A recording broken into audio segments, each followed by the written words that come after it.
Welcome back to Worldview.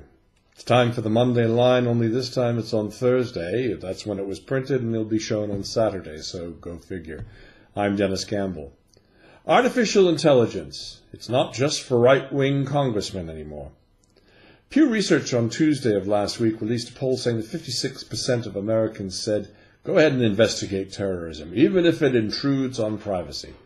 Now, these lambs, docilely led to slaughter, are buried head down in their smartphones and tablets and support their government spying on them under the, quote, America, love it or leave it, close quote, Archie Bunker sloganeering of the 1970s.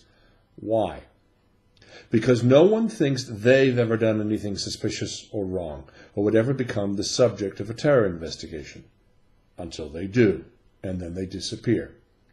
Benjamin Franklin said, he who sacrifices freedom for security deserves neither. And if we restrict liberty to attain security, we will lose them both. Well, today, Edward Snowden is the most sought-after, quote, traitor, close quote, in the world. In hiding since disclosing last week from Hong Kong the details of the NSA's Prism program, the self-righteous Republican right has hung, drawn, quartered, vilified, and pilloried him. And now, even some on the left are joining in. He's been labeled worse than Bradley Manning or Julian Assange. Those are the headlines that scream from every media outlet about this NSA contractor's release of documents showing unwarranted searches of everyone's data, phone records, and internet traffic. But believe it or not, it was Fox Network's Bill O'Reilly, yes, Bill O himself, on NBC's Day Show, who was the most cogent on this subject. Quote, if he's right, it's the government that has broken the law, close quote. And as for the Republican outrage, that machine is forced to dial the rhetoric back as the world becomes aware of the story we've talked about here since last March with Hong Kong's John Jackson on Worldview Show. Simply, sound bites aren't going to work. Snowden, along with Manning, and perhaps even Assange, will be the heroes, exposing a government shredding the U.S. Constitution and far overstepping its bounds. John Jackson, the CEO of Jackson Research in Hong Kong, joined Worldview Show this week in two segments on Tuesday and Wednesday, where we discuss Snowden's leak and the real danger, the anesthetizing of Americans to the ongoing assault on their personal freedoms and the erosion of the very Constitution the U.S. right claims to hold dear. Now, the U.S. government was quick to claim that while the Prism program sweeps up everyone's internet activity, no one reads your emails. Said Jackson, quote, this is correct. No one reads them. Computers armed with artificial intelligence are what read emails. Then these superintelligent computers create psychological profiles on everyone. One key phrase or journalistic contact and bang, they go back and create the profile they want of your activity. You're labeled suspicious by systems that have only a 51% success rate, according to recent articles. So basically, your life and security is a crapshoot, a coin flip. Said Jackson, with this data, individuals can be targeted based upon their profiles, just like the cops do. Individuals can also be targeted based upon their political views, as in the last election. How do you think the IRS knew who to target? Now, while most people say they do nothing wrong and have no worries, all it takes is one flagged reference, and some CEI or NSA or DIA analyst goes back and develops that profile. Those of us who read 1984 in the 1970s have lived to see the United States become a fascist police state way beyond anything that Orwell predicted. Now, when Edward Snowden was asked why he chose to blow the whistle, he talked about the uncontrolled growth of government and the need to disclose all they would do to us that's now secret.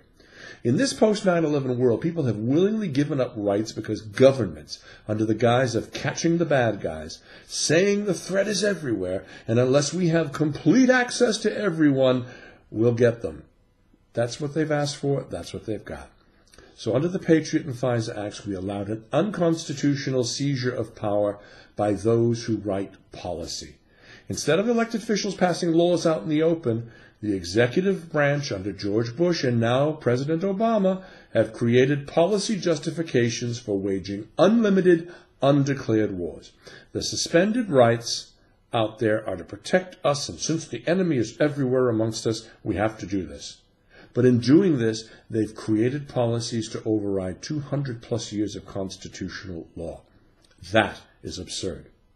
When Daniel Ellsberg of the 1970s Pentagon Papers applauded Snowden, he called his release of the details of Prism, quote, even more important and perhaps the most significant leak in American history, giving us a chance to roll back what is tantamount to an executive coup against the U.S. Constitution. Now, Snowden seems believable, humble, and quiet. Like PFC Bradley Manning and, to a lesser extent, Julian Assange, these young men have a fierce conscience streak running through them. Snowden said, I'm no different from anyone else, just another guy who sits and watches what happens. This, referring to his remit at NASA to order searches and profiles on anyone, is not our place to decide. He said, I was willing to go on the record to defend authenticity. The people should decide what gets picked up. This is hardly revolutionary stuff.